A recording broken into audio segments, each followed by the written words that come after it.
Kingdom Come Deliverance 2 is a massive game which can catch a lot of new players off guard. It tends to throw everything at you quite quickly, and while the tutorials at the start can be quite helpful, there's a lot the game doesn't tell you. In this video, I'm going to be sharing some tips and tricks you can use throughout your playthrough and show you my ideal start within KCD 2. Whether you're a brand new player or a KCD veteran, I bet there's something in here you probably didn't know. I'll cover everything from where to get initial gear, weapons, money, and perk points, and I'll have timestamps in the description so you can easily navigate through the video. For anyone interested, I've also posted a very lightly edited longer version of this exact start which you can follow along to on my channel, and all the steps listed will be posted in the Notion page, also linked in the description. With all that said, let's get started.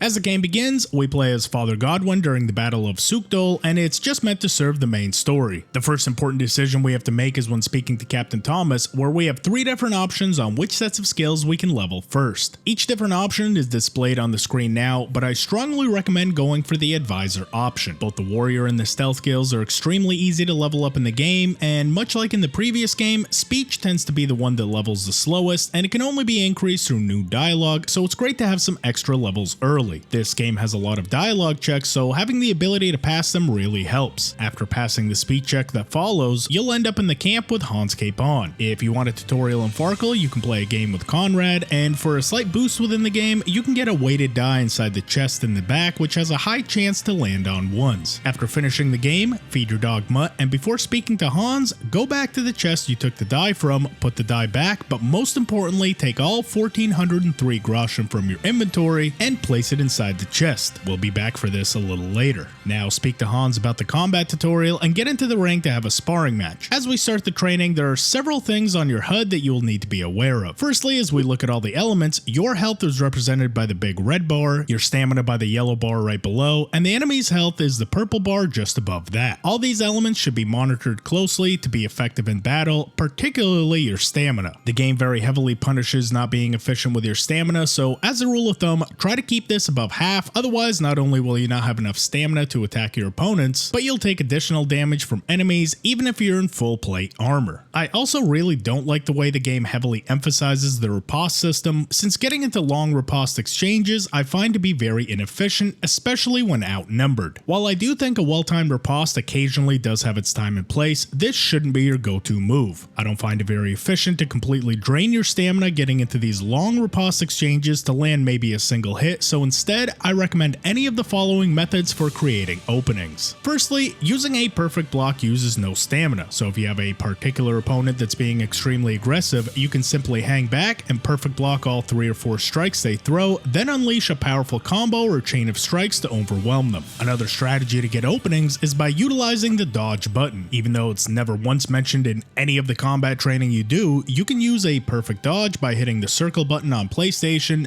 B on Xbox, or spacebar with a keyboard. If you can time this within the same window as a perfect block, you can often end up behind your opponent, and this is a great opportunity to get a couple hits off before they can even turn around to face you. And lastly is by utilizing feints and charged strikes. If you hold the attack button down, you can draw your weapon back and charge an attack. Not only will this strike do some additional damage, something like a power shot, this also opens up the opportunity to use a feint. This is done by holding down the attack button, then changing your attack direction before releasing. Enemies can only block a strike like this while using a perfect block themselves, and if you land it, not only will you do some additional damage, but it can be a great way to start a combo. There's also some perks we can take a little later on that will greatly buff the damage of any of these techniques mentioned, and hopefully for anyone struggling within the combat, these tactics, especially in the early game, can increase your effectiveness when dealing with enemies. By using a combination of feints, dodges, and well-timed combos, you should very easily defeat Hans, and then go to the campfire where we can select the next couple of skills to level. Once again, we'll have the chance to level some skills through chat options, and I recommend the following choices. The first one will be for your main stats, and I would pick Speech for the same reasons I mentioned previously. For the secondary skill, I recommend Scholarship, since Houndmaster, Stealth, and Survival can easily be leveled within the open world, where something like Scholarship can only be done through reading unread books. The last one is totally up to you between Swords, Heavy Weapons, Unarmed, or Marksmanship, depending on the playstyle you prefer. Next, progress with Hans through the stealth tutorial, follow him through the cliffs, and when confronted with a bandit at the end, you can try all the techniques I highlighted previously, but don't worry if you lose, there aren't any negative repercussions. Limp your way over to Bojena's, patch yourself up, have a bite to eat from her cooking pot, and make sure to loot the dead bastard outside. Those are the game's words, not mine. He's gonna have some very basic padding, but most importantly, a hunter's belt, which when equipped will allow you to have multiple weapons you can swap between. After washing up, talk to Bojena about picking some flowers, and I recommend burying the bandit's body. If you leave him in place, the pair of bandits to come shortly after will attack you on sight, but if he's gone, you have a chance to talk your way out of the encounters, and these pair of bandits actually show up a little later on in the story if you care about that sort of thing. After the body is buried, go to Bojena's pasture where we're going to collect sage, chamomile, nettles, and belladonna. Make sure to pick a few handfuls of each so you can have anywhere between 5 to 10 of each plant, as we'll be using these almost right away to craft some useful potions. Once going back to the Herbalist hut, select the option that they don't look like Von Burgau's men, use the speed check to scare them off, and go through the tutorial with Bojena to craft a set of chamomile decoctions. This tutorial is very slow and it can make the process seem cumbersome, but I promise this gets much easier in the open world. After crafting the initial batch for Bojena, before going to bed, go back to the alchemy bench and craft this same recipe at least 3 more times. If you're having difficulty following the recipe or crafting any of these potions, make sure to check out Strat's potion recipe guide linked in the top right corner of the screen. Once we have a stock of 9 strong chamomile decoctions in hand, go to bed and sleep until the following morning. Once being woken up by Pavlena, join the others outside by sitting on the bench, listen to some playful banter between the group, but before leaving this region, we are going to be going back to that alchemy table one last time before speaking to Hans Capon. At the end of the conversation, Pavlena gives you the recipe on how to craft Savior Schnapps, and this is why we collected the nettles and belladonna from before. Not only does this give us the option to craft some strong Savior Schnapps, which have additional benefits as opposed to the weak ones, we can also use this opportunity to unlock a hidden perk within the alchemy skill tree. I suggest doing at least another 3 crafts of the strong Savior Schnapps for a total of 9, and if everything has gone well, you'll see the perk unlock at the end of your final brew. This not only increases the effectiveness of potions you consume throughout the run, but it also shortens the time you spend hungover after drinking if you had a few too many the night before.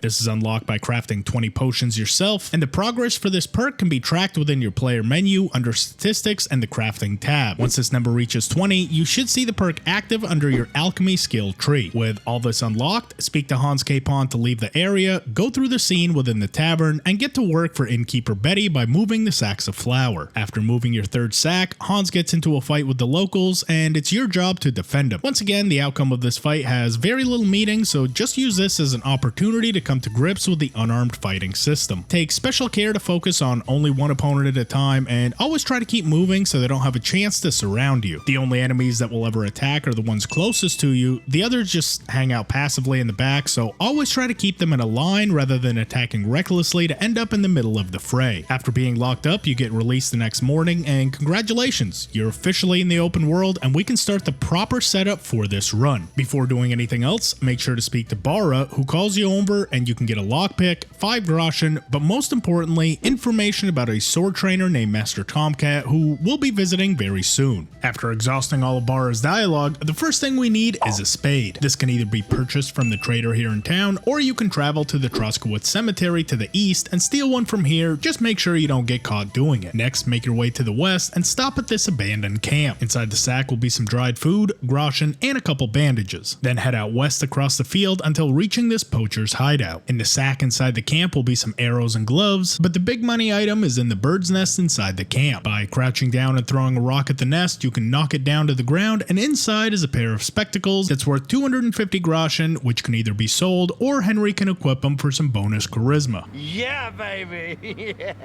Next, head south, and our next destination is the fresh graves just to the south of Troskowitz. Using the spade we got earlier, dig up both sets of graves located here, but the big ticket item is a shield worth over 200 250 groschen. Now progress has been rather slow going so far, so let's fix that by getting a free horse. Follow the road headed southwest from Troskowitz and make your way to the town of Samine. Before making your way into town, make a stop at the north side of the Samine pond where there's another bird's nest with a lockpick inside. Then make your way around the pond to the pier to grab the dagger inside the picnic basket along with a weak savior schnapp right beside it. Making your way to the Samine stud farm, you'll see Pebbles nestled right at the front, and after speaking to the groom, you can pass a speed check and get Pebbles for free. Once she's assigned to you, make sure to move the free horse stack you're given and equip it for an additional 20 pounds of carry capacity and 2 stamina. My disappointment is immeasurable, and my day is ruined. With new horse in hand, our next destination is right towards the map marker to the southwest with Miller Krazel. Follow the road down until reaching the mill, then continue on a little path just to the south of the mill until reaching a fresh clearing. Right at the start of the path, there's a bird's nest on top, and after knocking it down, inside we find a nest key. Go to the bottom of the hill where we find a very hard level chest, but since we have the key, we can simply unlock it and get the 381 groschen nestled inside. Our next stop will be this wild woman's hut, which we can get to by going west outside the mill, getting to a bridge, turning right, and following the path uphill. Once getting to the hut, we can grab some herbs off the woman's body, but most importantly, inside the basket of the hut, we have another savior schnapp, a couple marigold decoctions, a painkiller brew, and an embrocation potion. Now set your destination for the nomad camp so we can go visit Master Tomcat for our initial combat lesson to learn some new powerful abilities. He'll take you through the basics of throwing combos and teach you another one for free. Follow his instructions through the lesson and complete the quest Combat Training 1. Then will come Combat Training 2 tutorial, which we can do at this point as long as we stick to the same principles we learned earlier. The most important thing to note about this fight is never riposte Master Tomcat. I know I've already stressed this a lot through this guide, but it's especially important here. We don't have much in the way of armor or skills at this point, so 1 or 2 hits from him and we will fail. He can master strike any strike we throw at him from opposing sides, so always pay attention to where his sword is. Unfortunately, a riposte will usually set you up to get master struck back, so it's best to just perfect block and then wait for opportunities to strike him where his sword is not. If his sword is to the right, you can attack from the top, right, or bottom. If it's to the left, attack either from the left, top, or stab. By being patient, perfect blocking strikes he throws without throwing a riposte back and slowly landing 1 strike at a time while utilizing feints, we can defeat him at this point and learn the master strike ability. If you were unsuccessful at any point, the Combat Training 1 gave us a save point which we can reload and try again. If this doesn't feel like something you can do at this point, simply surrender as soon as the fight starts and we can come back later when we have some better armor which will give us some more room for error. If you were successful, however, we just got the best ability in the game which allows us to endlessly punish opponents if we have a short or a long sword equipped. We can also stay here and practice with Tomcat using training weapons to either perform combos or practice master strikes by chatting to him and asking him to attack during the training. Once you feel confident at this point, leave the nomad camp out of the east side and make your way to the first map marker which has you looking for Mutt. This environment should look semi-familiar since this is the same place we were with Hans Cape on earlier, so follow the same route, duck under the tree you were assaulted at earlier, and we should come to a vagabond looting the corpse of the man we fell on top of. Now we can deal with this in several different ways. If you feel confident with your combat abilities, you can attack him on sight and kill him that way. Your stats should be high enough to also pass a speed check and he'll leave you alone and walk away. However, I'm going to use this chance to showcase the stealth takedown system which has seen some changes from the previous game. While you still can sneak up on enemies and either choose to stealth kill or choke them out, this now has additional inputs which we have to carefully time. Once grabbing the opponent, wait for a prompt of the 2 blue swords and we can push the attack button in a similar fashion as a riposte. If you miss this timing window, the attack still does have a chance to be successful, however, this will not be silent.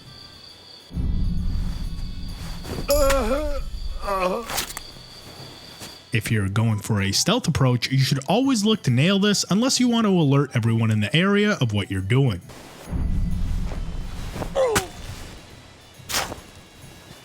However, even if we do hit this, the opponent may try to struggle out. Missing this follow-up prompt will cause the opponent to slip out and you'll have to fight. However, if you watch, there's a very quick chance to counter this when we see a green shield icon pop up. If you can hit the block button during these couple of frames, you will still have a successful stealth attempt even if the opponent has significantly higher strength than you. This is an extremely powerful tool available to the player which can almost make any stealth attempt successful as long as you're on your toes and ready to hit the block button when prompted. For more practice with stealth and takedowns, you can also visit Miller Crazel at a later time where you can practice some of these tight timing windows. Once the Vagabond has been dealt with, follow the bank to the west where we come across the Water Goblin's treasure, and inside the pot will be 125 groschen. Now you can fast travel back to the Nomad camp and follow the hill where at a river crossing we should come across a bathing site. Here we have a couple pair of shoes, some food, a treasure map, and another 138 groschen. Continue going west until reaching the road, turn up the road going north, and stop at the camp by the road for some R&R. We want to do this for two reasons. If you've taken any damage at this point, this can be a good time to sleep and recover, but we're also going to want to do this next part at night. Our next stop is a bandit camp, which just so happens to be at the site where we first made camp as we entered the region. We want to do this as early as possible because the longer we wait, the less groschen will be waiting inside that chest. At around midnight, make your way up the road until reaching this ruined cottage. Inside will be a Nighthawk potion which greatly increases your ability to see at night, so if you're having difficulty seeing, use this to nullify the need of using a torch. I would also recommend doing a save at this point just in case anything goes horribly wrong. For those that prefer a stealth approach, simply make your way around back of the stables, wait for the couple of bandits patrolling to leave the area or distract them by throwing rocks,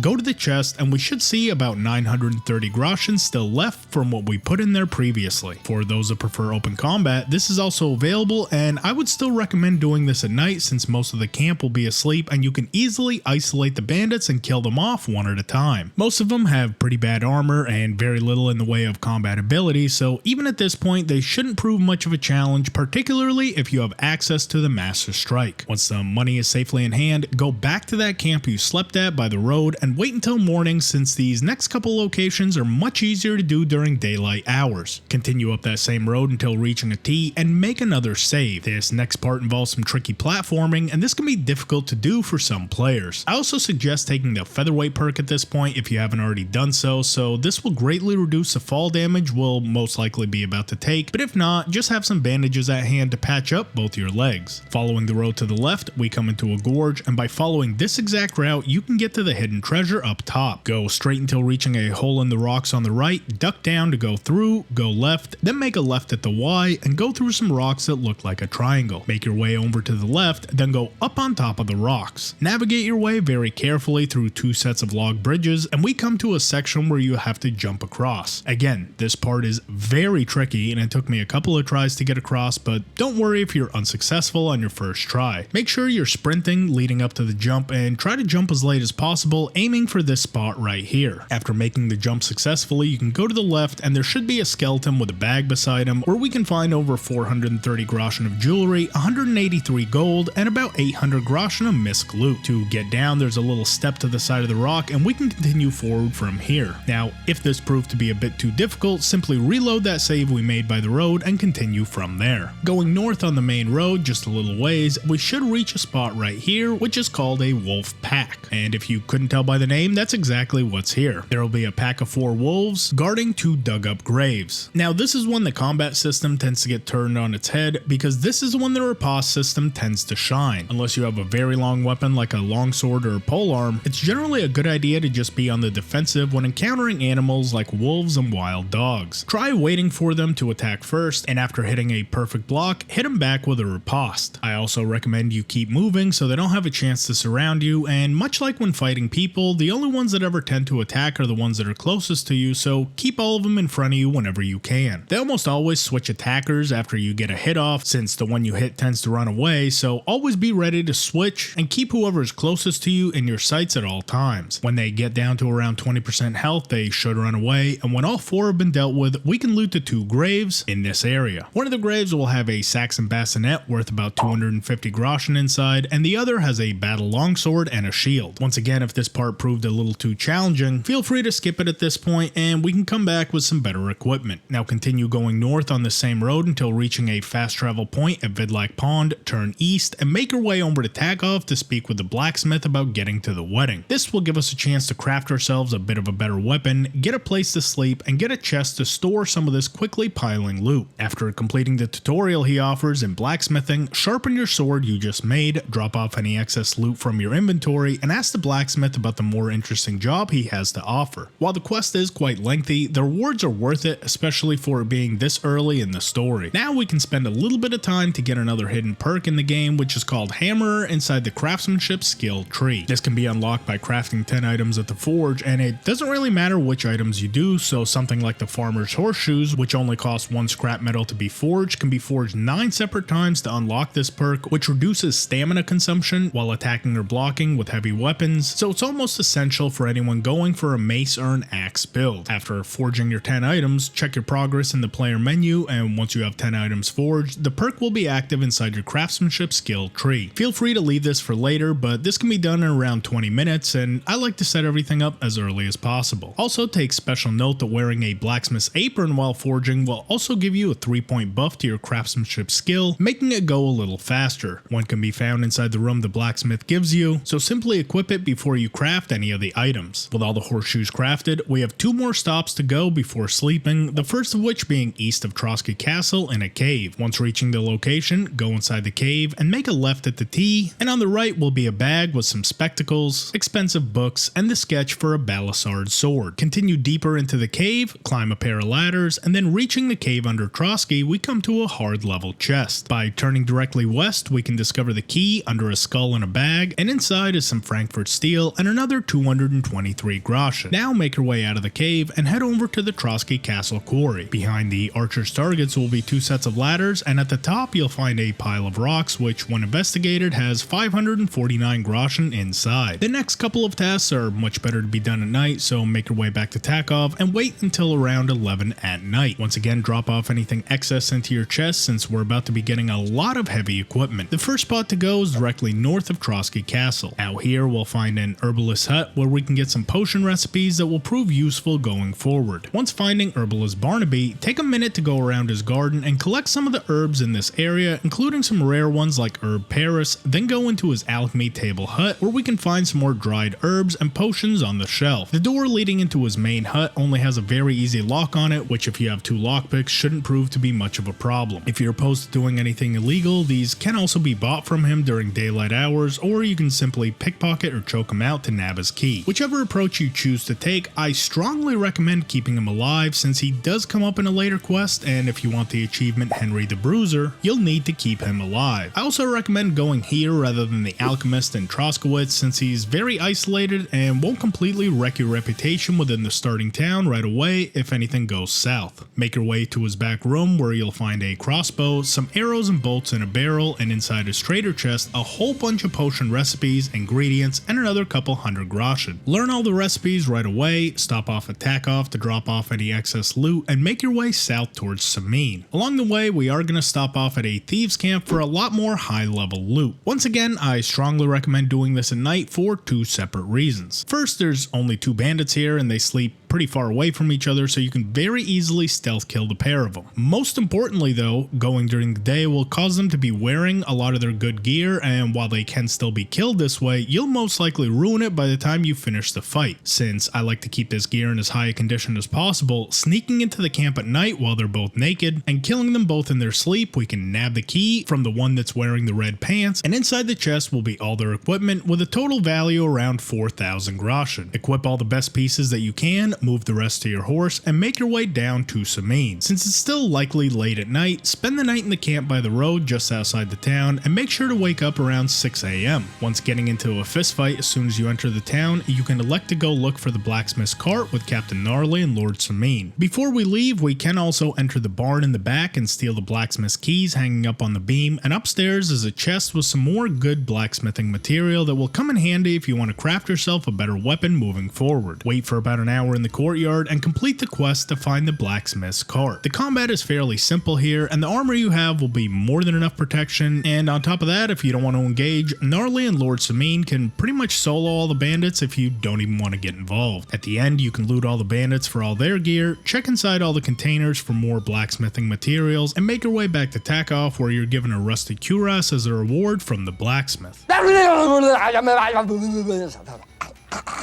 With that final piece in place, we should have just about every slot on our character filled, almost 30,000 groschen worth of gear and loot we can sell, and around 3,500 groschen of starting funds. Now I'll get into the early game perks I would recommend taking and how to level certain skills. While I've been putting these off for the end of the run, I suggest actually taking these at any point you unlock them. This will be focused around a melee build, so if you disagree with any of my selections, feel free to pick any of the others. This is just what I've found works best in the early game. First off, starting with main level, this is leveled by leveling your main stats of strength, agility, vitality, and speech. You can also get XP from completing quests. The first three that should be taken are Driven by Vengeance if you're going for a melee build, Radzig's or Martin's Heritage depending on whether you want to focus on swords or heavy weapons, and Undaunted Cavalier, which gives an extra 15-point boost to armor stats as long as your charisma is 20 or higher. Charisma tends to be pretty easy to get, so this is just free armor points. Next we have Strength, which is leveled by using weapons that require strength, or the most effective way is walking around overburdened. The more weight in your inventory, the faster this tends to level, so load up on everything you own and walk around for about 10 minutes to get a huge boost in strength. The first few that we should take is Train Hard, Fight Easy 1 and 2, since these make strength weapon requirements lower, ensuring we can use higher level gear early. Then you should go for Hardworking Lad, since this not only halves the weight of bodies we carry, but also gives a permanent boost to our carry capacity of 8 pounds. Agility is leveled by using agility based weapons, playing Farkle, or competing in archery tournaments. Archery tourneys are a great way to level agility early, as you get 6 XP each time you hit the target no matter what score you get, so you can do these several times to get some levels. The first three picked here should be Featherweight, since it greatly reduces fall damage, and Deft Hands 1 and 2, since this lowers the agility requirements for a weapon in much the same way the Train Hard, Fight Easy worked in the strength perk tree. Vitality can be leveled from everything from combat to hunting, and can also be power leveled in the same way as strength by walking around overburdened. The first three are really up to you, but I recommend Thick Blooded so you bleed slower, Ascetic so you get hungry less often, and Next to Godliness since this heals 10 points every time you wash up, and you heal 25% faster by going to bed if you're clean. This perk has saved my life more times than I can count, so I highly recommend this one. And finally, within speech, I recommend Silver Tongue and Artisans as the first couple, since it'll make buying and selling initial gear a little easier and more profitable. The secondary skills are very subjective based on playstyle, so I'll let you decide what you value on your own. Now, a final couple tips that I'll leave you off with. Firstly,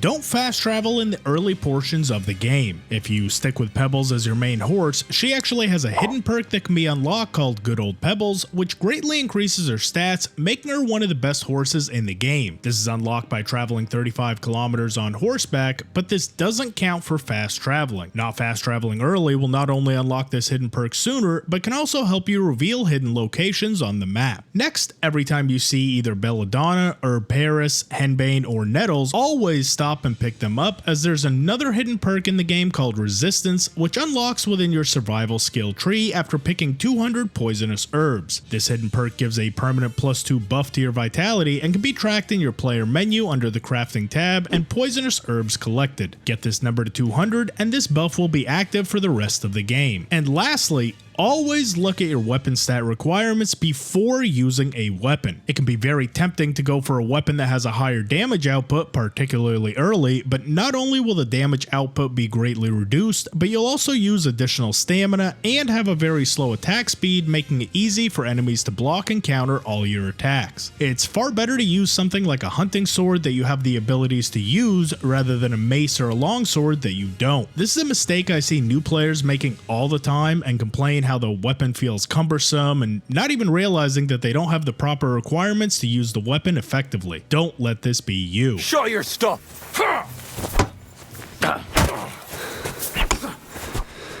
Fuck yourself! Yeah? And that's going to do it for my starter's guide for Kingdom Come Deliverance 2. Did you learn something new? If you did, let me know down in the comments. For a longer version of this exact start, make sure to check out the video on my channel where I have additional tips and tricks to help you have the best possible start within KCD2, and make sure you're subscribed so you don't miss other great videos just like this. A massive thank you to our Patreon supporters and channel members for your continued support to make videos like this possible. If you want benefits like custom emojis and early access to videos just like this, make sure you become a member today. Thanks for watching, and we'll see you in the next one.